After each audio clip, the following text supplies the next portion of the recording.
that. One more time. We back again, family. It's 6 o'clock. We have our special guest now. She's no longer part of the family. She's a special guest now, ladies and gentlemen. So she don't love us, y'all. She don't love us no more. I had to go chase these coins, people. I had to go grab the bag. Did you catch them? I caught a few. They pretty good at running away. Yeah. Just saying. There was a few bags caught. Yeah. In the process while I was gone. Yeah. So yeah. That is, it is what it is. Yes, sir. Uh-oh. I think I need something. Yeah. So you got some questions? Yeah, we have a couple of questions from Instagram. Oh, okay. Yeah. You know what I'm saying? People are trying to be involved. Okay, that's hey, thank you, Instagram. Yeah, absolutely. So I'll ask a question. We need that in our life. Yes. How can people survive the stress of the pandemic? Survive the stress of the pandemic? Yes. Some tips. Ooh. First, I really think you need to be in touch with yourself first. Mm-hmm. Because you can't be with somebody else. You can't take care of anything if you haven't taken care of you. You are first and primary. Just like they say on the plane, put the oxygen mask on your face first. Mm-hmm. Don't try to help somebody. If you can't breathe, you can't help me breathe. So I think first take care of you. Do what you can to get peace with yourself, whatever that is. Try not to, hey, auntie, what's going on? Try not to overdo it with helping other people, because a lot of times they don't respect it or understand it, or they're not gonna, appreciate it. And that's not everybody. It's just sometimes you need to be careful, how you proceed when you're doing that. So so take care of yourself first. And then the pandemic, we can't get stuck in the small stuff. So we just recently came from a funeral. My wife and I went down south. She lost some people in her family, her eldest uncle, so now everybody was there and they were speaking, big accolades to, a tribulation of his life. So he was an excellent man. But, they don't make them like that no more. Mm-hmm. So we need to cherish the people that we do have, and stop looking at the surface and superficial stuff and get to the core. We need to not the small stuff for real. He wasn't a rich man, but he helped. He was a rich man. Yes, he was wealthy. Yes.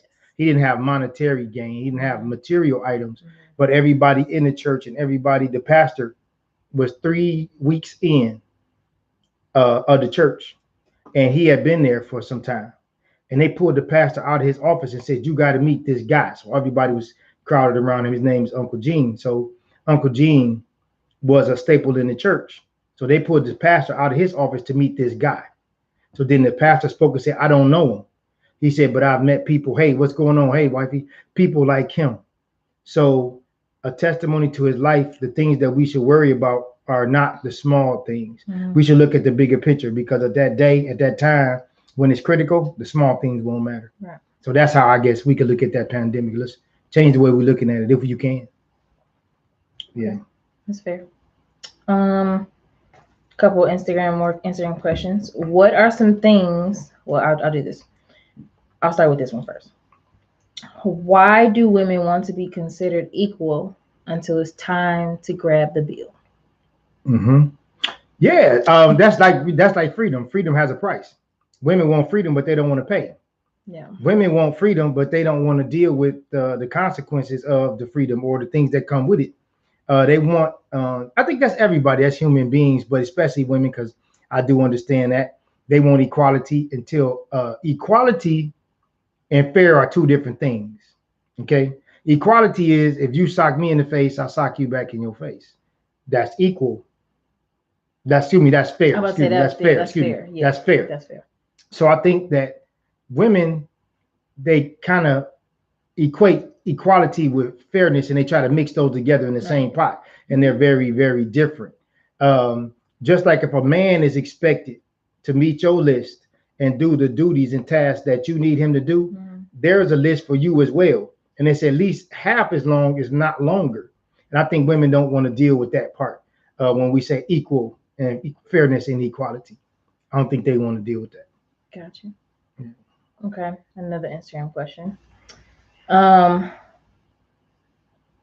what are some things you feel Black men and women can do to repair each other? Or one another, however you want to. Well, first of all, we got to understand each other's plight as much as possible. Okay? You have to try to walk a mile in another person's shoes. First, you have to understand what it is that most men go through every day. And then men on the other side, because you see me do the research, they have to understand what women go through every day. Yeah. We have to understand the trauma coming from slavery and then from childhood up until the day to the current time. So you have to walk a mile in that person's shoes and don't prejudge them. We judge everybody thinking that they're sane, that they're cultured, that they're educated, that they have it together, they have a sound mind. Right. We give them an idealistic perception or perspective. So like if somebody cut you off, they could be on the phone and just heard that one of their parents passed away. So we have to give people room for that kind of stuff. It's not always an ideal situation. So yeah, things are not always ideal. Okay. Those were the Instagram questions. Okay. Hey, thanks Instagram. That's good looking out. For those were good questions. Mm-hmm. Okay, so these are my questions. How old were you when you first felt love? Your first memory. Felt love. Who? Man, that's a good one. You wrote that? I did. Solo. I don't believe you. Solo dolo. Huh. This noggin up here. Wait a minute. You want to come back to it? No. Oh. That's an excellent question. Felt it? Felt love. Your first memory of it. Okay. You go, then I go. Yeah, okay, right. But give me a second. That's a good one. The first time I remember. No. Felt. Okay, so that's what I'm telling you. Your first memory of feeling love. Right. The first time I remember feeling it. Okay. I had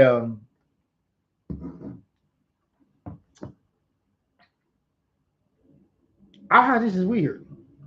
I was at my mother had a babysitter for me, and I was about 5. Mm-hmm. And I remember I didn't want to eat, and she said, "You're gonna eat this food."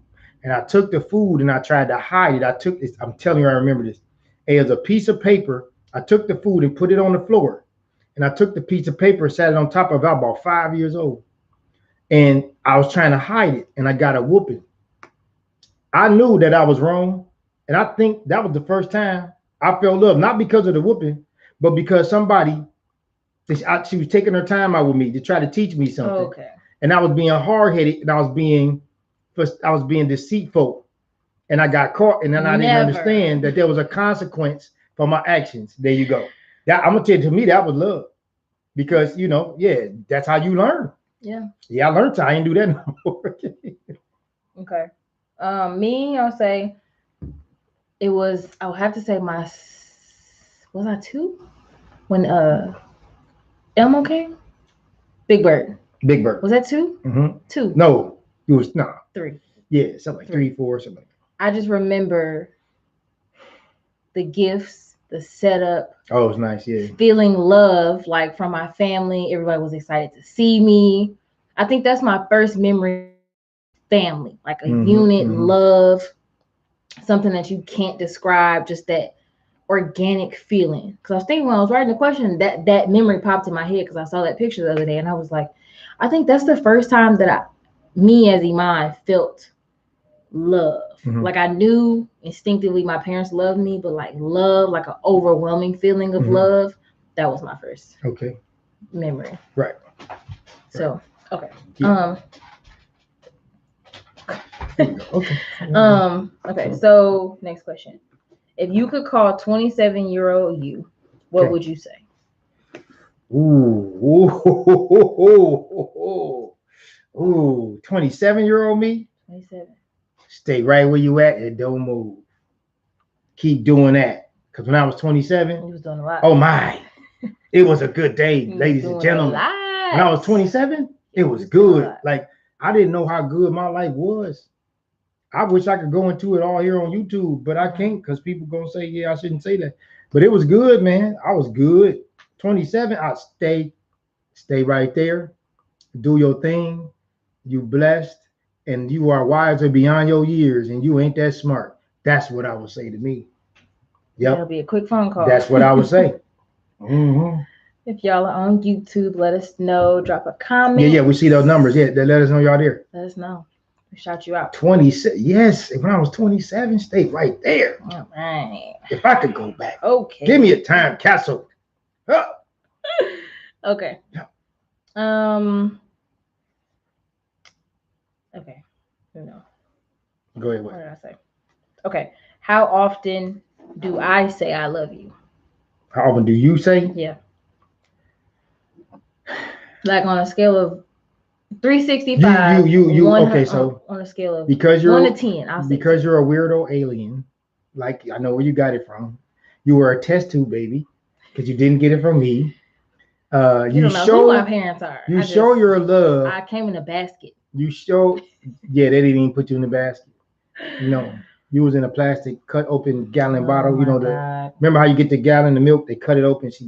Yeah. So you show your love often in many, many different ways. So I don't verbalize it. Yes. Okay. I was getting to that. Okay. But I need to let them know it ain't just that simple. Right. Yeah. Yeah. I have different love languages. Yes. I have. Some days it's a grunt. Some days it's a super smile. Love? Yeah. I said you have a weird way of expressing your love, and I was telling them how many different weird ways you have of expressing it. Sometimes it's a grunt. Sometimes it's a big smile. Sometimes it's a kiss and a hug. Sometimes it's just thank you, daddy, and don't ask me why, and I get a big hug. Yeah.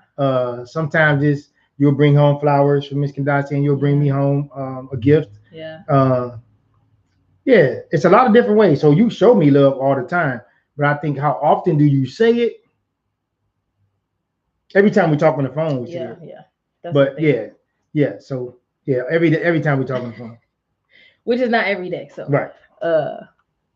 So what? That's 7 out of 10 times I say I love you. Okay, I can go for average. That. Okay. Yeah, because if you go 2 weeks, then you're gonna do it 5 times in the same day. So yeah, that's often. It's often. Okay, often. Okay. What age would you say I started to understand life? Life. Mm-hmm. I'll say 21, 22. I'm gonna say 21, 22. I'll say 22. 21. Okay. I mean, yeah, because I didn't, I'm just running my tape, right? I would say 22 for sure. Okay. Because 21 was. It was what? Rough. Say that. Okay, we're gonna leave it right there. It was rough. I mean, it was a lot of insecurity. It was a lot of, I don't want to use the word empty because that's a little excessive, but it was a lot of lack of an important relationship in my life that that influenced me to make certain decisions, not made me. It was very, I would say, I think that was one of the most insecure times in my life. Like that was the beginning of my super spiritual journey. And then I was still like battling what was happening in my life. I was processing, I was dealing, I was trying to act like it didn't exist. I was trying to act fine. It was just a bundle of, and I thought about the other day, a lot of it would be at work. Like I wouldn't mind being at work for 12 hours a day, then going out after work, then coming home at whatever time to be up again at work for a 10+ hour shift, then do it again like 3 days a week type life. When you try insecure, to hide. What you mean when you say insecure? Feeling, because I had a void in my life. What was the void? Can you talk about? A lack of relationship with a very important person in my life. Okay. Yeah. So that made me feel, I don't want to say less than, because I don't want to take away from the work that you did. But personally, it was just a void of, well, maybe what people are telling me is not true, because this pillar in my life is not what I once thought it was. I'm laughing, but it's really not funny. But Right. it's just like it was. It's kind of like the Athens ruins.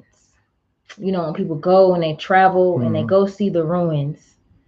But at one point, It was people great. viewed Yeah. them and it was a spectacular Spectacle sight, of, right? yeah. And now people are seeing the beauty in the ruins, Mhm. but they don't know. We really, really don't know what happened for those ruins to get that way. So that's kind of how my life was at 21. It was like I was Greece, then that gray area happened in history, and then it's just like people are like, "Oh my gosh, you're so well put together," and I'm just like, But you in shambles on the inside. but what you don't know Right. is it had to take an architect, a polisher, a sand blower, all that to, for you to come and enjoy these ruins. I'm not ruined, but Right. that's right. just the analogy that I'm coming. Right. That's how you felt. Yes. So I made a lot of dumb choices because there was a void there. Yes. Okay. We see y'all on YouTube. Let us know that you're here. Yeah. If Drop y'all a that just thumbs do a up. thumbs up. Hey, peace sign. Yeah, we see y'all. Whatever. Thank you Okay. for joining. Sorry, Well, you know what? I didn't see that. So Of course not. yeah. So a lot of times, though, you got to understand that people, they don't know. They just see The ruin. the facial facade of something. Like you go to Hollywood and you see the front of a building and it looks like it's a beautiful mansion, and you go behind it, they got sticks holding it up like it ain't nothing behind it. Right. It's just a facade. So I guess that's a lot of people go through that. It's like the Wiz when they found out that the Wiz was just Right. It was all a smoke and dude. mirrors. Yeah. Judy Brown. Hey, what's going on? What's going on? Oh, Jody. Yeah, I'm sorry, Jody. Like I said Judy. Jody. Hey, Jody. That's why he has glasses. Oh, wait a minute. Man, is that 8 Mile? You know? I don't know. Yes, you do. No, I don't. Uncle Joe on 8 at the gas station. Hi. I think that's Unc. Hey, man, if that's you, let us know, man. I think that's him. Oh, I hope so.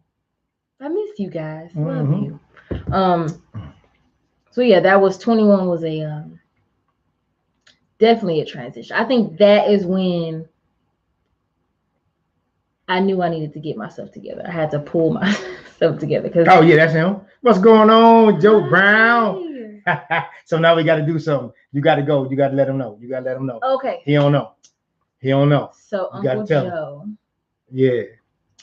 I have not spent a lot of time with you that I know, because you did, but you don't remember. Right.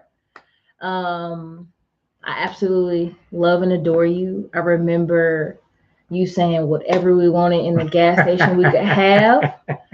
I remember every time we went to Detroit, you were a thing, and if we couldn't get to you, it was like we gotta catch him next time. Yeah. We would light up every time we were in a car. We would pull up to the gas station because we knew that like our parents couldn't tell us no because we were Uncle Joe. Like it was like, duh, he said, how are you gonna say no to us? Type thing. Yeah. So I love and appreciate you so much. Thank you. I remember your smile, your laugh. Yep. You're a genuine person. Yep. Like it's not a lot of you. That's right. And yeah, just know that I love you. There you go. Yeah. That's it. So, like, even when y'all ride down 8 Mile today, y'all be like, yeah, that's Uncle Joe. That's where he was at. Yeah. So, but y'all was younger. I don't know a lot of like places that I remember, but like that is But I used to talk about him a lot too. Yes. So that's another thing too. So y'all heard a lot, y'all saw him a lot, but y'all was a lot younger. So really call you Uncle Joe. Yeah. Yeah, that's it. The thing. That's my man right there. The thing. Yes, sir. Yes. Okay, so we gonna get back to I just wanted to do that. Make sure he knows. Thank you for coming on. Yeah. Okay. Understand life. How often do I apologize? How often do you apologize? So I'm gonna go from never to most times. Sometimes. Yeah. That's why you laughing. Why you laugh? That's gonna be funny. No, because I just knew that was gonna kind of be the answer. Okay. That was funny. Because you knew. Because I'm a daughter. Okay. I don't, Right. So why don't y'all apologize more? Okay. Honestly, it just depends on the relationship. people that really know me know that I am spoiled. Not like I'm not a disrespectful spoiled. Right. No. Let's get that together. I'm not throwing my life in people's face. I'm not like, ha, I got this, you don't. Ha, that's not. And if I am, correct me. It's not intentional. Trust me, it's not intentional. But I think it's just, why apologize when it's gonna get fixed anyway? I can't make sense of it. I can't tell you why that makes sense in my mind, but it's just like, I mean, it's gonna get fixed. So you don't so if it wasn't gonna get fixed, you would apologize? I don't understand that concept. Because and it's just the men that you placed in my life, it's gonna get done. So it's we get to get abused because we do our job. It's not abuse. No, neglected or slighted. I'll say slighted, not neglected. Right. Okay. All right. Instance, I won't say abused. Right. I was joking. Yes. Okay. So slighted. Yes. We get a little disdain, a little lack there. There you go. There you go. That's it. You're lacking. We're lacking. It just makes sense. You hear this, Joe? You see this? You part of this. Understand? So don't act like you don't know because you in here. You are. You right here. You are. You ain't here, but you're here. Trust me. Things. You're here. Yes. It just if I'm not gonna do it, somebody around me is gonna do it. And sometimes not, and that's life. But because you are a planner and a provider, you've placed people in my life that if you can't do it, somebody knows somebody that can do it, or they can do it. So I don't really like. He went that. So I don't really go without, and I'm so appreciative, and I probably should be more appreciative. Yes, but that don't mean we should get slighted, though. I don't think I slight you. I feel. No, yeah, you feel that it's not how you would like it to be. I don't do it, and you're right. It's towards you. It should be you receiving it. It should be how you want it to be. But it's like you can't expect you from other people. Right. That's right. But I'm not you. So okay, so it's human nature. You're the bigger person in certain situations. Oh, wow. I'm a little petty. That's good. That's good for you. I'm a little petty. Yeah. Okay. Just a tad. It's human nature. Not a lot, just a little bit. I could be more petty, but I'm not. I think it's human nature to take people for granted. It's human nature to want more. It's human nature to get normalcy in an abnormal situation where you may have abundance. You think that's normal when somebody has nothing. You don't compare your abundance to nothing. Right. You're looking at your abundance as nothing. Right. Because that's normal. I can't make it make sense. Right. Because it's normal for me. I can't tell another daughter how I feel about our relationship. But you do understand they don't understand that. That's what I'm saying. Like you said, you don't understand that. Right. They don't understand. I don't understand it. Okay. And most daughters, and I know daughters that are more spoiled than I am. Absolutely. Sometimes I look at it like, do you not know what you have? And then I have to step back. Vice versa. Because they look at their abundance as nothing. Not know what you have. Right. You know, so yeah. Anybody want to chime in on that? Yeah, that was yeah. Yeah. Good questions. I forgot to turn the phone on too, so we could have had Joe call in. Yikes. Dang, yeah, that would have been cool. Next time. Yeah. Okay. How often do people tell you thank you? I think people tell me thank you often. I just think they don't. Those are words. It's like, how are you doing? They don't really mean it. They don't put effort behind it. Response. Yeah. It's like a conditioned response. It's like a PC, politically correct. It's just that's what you say. I just don't think people mean it, because if you ask them, like you said, you can't. What you say? Get you out of somebody else. Yeah. And when you ask them the same thing of what they asked of you, they won't do it. Right. That's crazy. Right. You can say, hey, I drove to your house to pick you up, come get me. And they'll be like, no, I can't do that. That's crazy. Mm-hmm. Yeah. It's weird. Strange times. Okay. This is my last question. YouTube, y'all can chime in. When you see my future, what do you see? Close book. I see it as an empty 10,000 page book.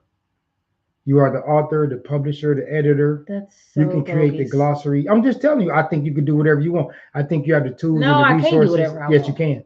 Yes, okay, you can. Y'all hear that? Yes, you can. Y'all hear that? Yeah. All right. I mean, within reason. See? Wait a minute. So, see how you just, okay, you just took it. I made a statement. You just took it negative, or you took it far away. It wasn't negative. It was just okay. So I raised you. But I'm saying I didn't raise you extreme. I was expecting a different answer. I thought you were going to say. You did. You cut me off. I wasn't finished. Okay. So I think that your life is an empty 10,000 page book. You could be the editor, the publisher, you're the author. You can come up with the table of contents, the index, the storyline. You are everything. It's all of what you make it. You have the tools and the resources. You're surrounded with everything that you need to make it what you want it to be. But it's all about where your head is and how you want to proceed. What are your goals and objectives? Are you broken? Are you Athens ruins? Are you the Eiffel Tower? Yeah. Where are you now, and what do you want it to be? Honestly, in my life, I think I'm a safari. And I'm explaining this. All right, go ahead. I say safari because a lot of people watch and admire me, but they can't and don't know how to approach me. So it's like the Jeeps with the cages.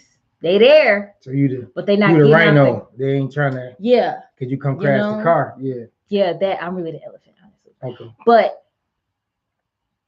it's like they're seeing me at a distance. They're admiring my beauty. They're admiring my stature. They're admiring my energy. They're admiring my accomplishments. But they won't get out and pet me because they know that I'm rare. If you get too close and you testing me and my family, it's going to get ugly. So when I see myself right now in my life, I see it as a safari. Also, I see it as I'm on the prowl for a life I know that I need to be in. We had this conversation before the show. I know I'm supposed to be a wife without questions. I've been put in situations. Men have been placed in my life. Women have been placed in my life and some people don't like this word, but I'm going to use this word. And I've been groomed to be a wife because some people are like, what? That's so old school. It is. The people that I'm around, that's how they do it. It's old school. I'm not one to just stop my life for 8 years and go to school and miss my prime. That's just me. Kudos to the women that have done that and excelled in that and are doing that. Auntie's saying that's just right. Yeah, but Auntie. She also had a family. That's right. She did that after the fact. My grandmother was cold. But she did that. She was the queen. No but doubt. Auntie did that after the fact. After the fact of what? Her having a family. Right? Oh yeah. But right. She didn't do that. That wasn't her initial life. She got married, had kids, then went back. Right? Yeah. Oh, yeah. Oh, yeah. I'm talking about now. That's what they're doing before they even because Auntie couldn't read. She had to learn how to read first, so she couldn't go. Auntie, you were smart and brilliant. And I've been around because I'm not talking trash. I'm gonna get it for that. You get him next time we see. Oh, trust me, she been in tight zone. She even let that slide. She gonna get a slick one in. But I'm a safari. People that's a good analogy. Yeah. I like it. How you say that. Like if you see, I want to never broke it down like that and said that thought that you felt that way. Mm-hmm. So not bad. What is a wife? Take your time. No, take your time. Oh. That's a good question. There you go. I'm not one yet. But okay, wait, do we need what is your definition? My definition of a your wife description is a ultimate supporter, an emotional space barrier, traffic stoplight, She is she's a threshold for peace, love, and patience. She is a warrior for her family. She is an advocate for her children. She is. See, I knew she was laughing. I'm sorry. No, you're fine. I knew she was gonna get it. She is a reasoning voice to a chaotic mind. And I use chaotic because when men get angry, things shift we're emotional. But when y'all make a decision to do something, it's like that's that. And whatever happens after that is that, right? So we kind of bring a level head, like let's probably not do that. Balance. Right. And then we are also an emotional being. So we're the yin to the yang.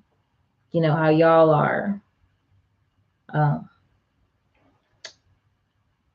I would say less emotional.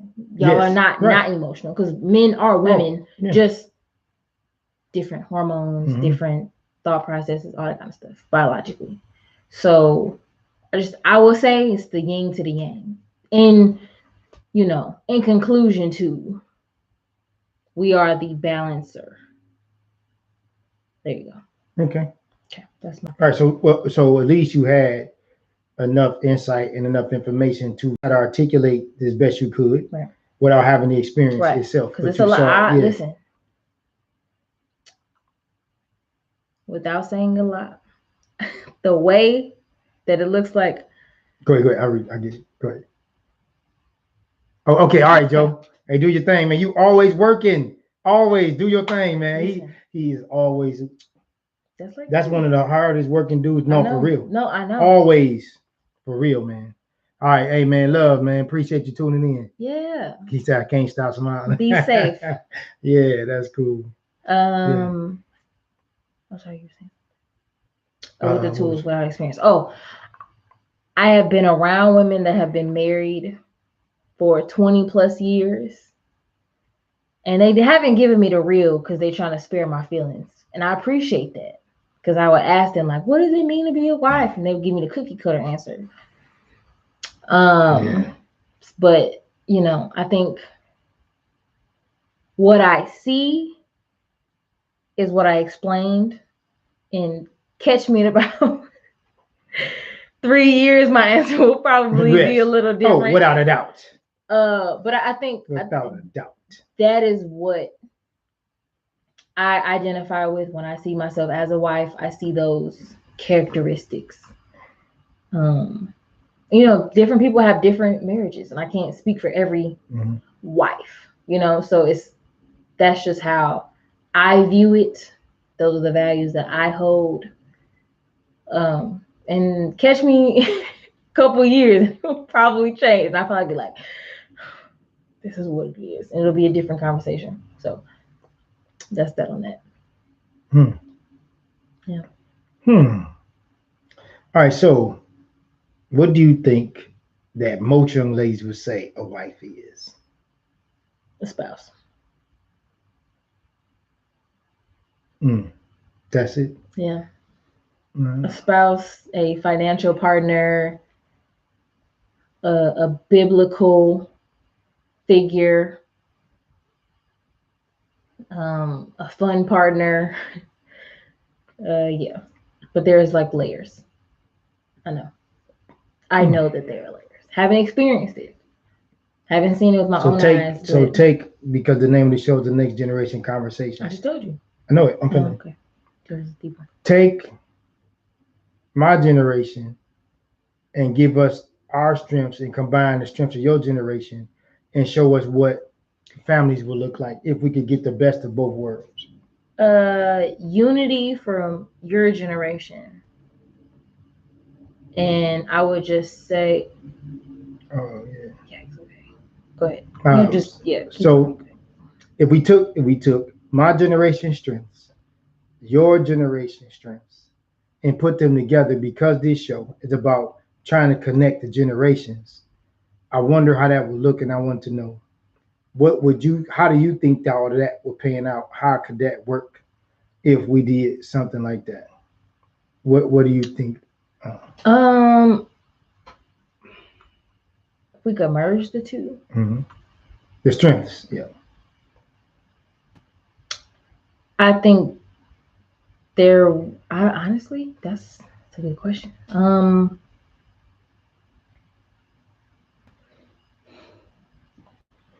back to me on that. Come back. Okay, so Come back to me on that one. All right. I was talking to Treese and his daughter when I was out at the house. Yeah. Yeah, and my baby girl. Yeah. So we were talking, and it was some time ago, and I said we were going to do the show, but that's when you had just switched over, so you couldn't come out. Yeah. So he asked me some questions. I'm not neglecting y'all. Oh yeah, no. I just want to let y'all know. Yeah, I told him. Okay. I told him. Okay. But yeah, so she gave me some good information. I was saying fathers and daughters specifically on the next generation conversations, and she was saying that we just need to be more open and talk to our daughters. And she was saying that they have a dialogue that was exclusive to them, and I told her that may not work for everybody, right? You know, because they have a different type of relationship. Like this may not work for every father and his daughter. So, and some days for us it doesn't work. Yeah. Oh, a lot of days it don't work. I wish I could remember what she said. I don't remember the specifics because now it has been so long, but she has some really, really good points. So I was just trying to see what can we do to try to bridge that gap in our relationships as far as our young people. Oh, there she go. There he is. Okay, yeah, but I need to see. I need to know. What she said. Yeah, I need to know, man. Remember what she said because that was about 3 weeks ago. So I wanted to make sure I brought that to the show tonight. But I know that that was about 3 weeks ago, and it was fresh on my mind. But now I forgot what it was. So if she can give us what it was, let us know what that was and type that in. Yeah. So yeah, so I was talking to them and just looking at their relationship, watching her grow up. You know, now she's taller than me. You know what I mean? I remember she was a baby. You know, so now here she is, this almost grown woman. I remember she was we gotta go see some games because I heard. Yeah, she killing them out here doing it. Killing them, man. Now listen, I'm that family member that's gonna show out. So be careful. If you invite me, you tell me I'm gonna show up, and I'm gonna be that family member. I'm just telling you. So be ready for that. So don't be sitting down like, here she go. That's me. You're gonna get throughout the gym. Full-fledged supporter. Full-fledged. Yeah. Without a doubt. I wish I could remember what she said though. I wish I could. That's okay. Yeah, okay. Maybe it was just a moment type thing. No. Life happens. It shifted. If we could have did the show that next day, then I would have remembered it. Right. But she had a very, very, very good point. And I told her I'm bringing that to the show. And had I wrote it down, I'd have been prepared and I could have used it tonight, but I did not. So I apologize to her for that because she came up with some really good stuff. And, she thought about it. Right. Because I asked her and she took her time and she dug and she came up with some very good information. So, yeah. Okay. All right. Well, that's going to do it for us, y'all. Yeah. All right. So we want y'all to take this. We want you to test this. We want you to try this. Take it to the barbershop or take it to the hair salon. Take it to the job or take it to the church. Remember, you don't have to like it, believe it, or understand it. Sometimes you just have to respect it. This is the Clipperdome Chronicles. Thank you.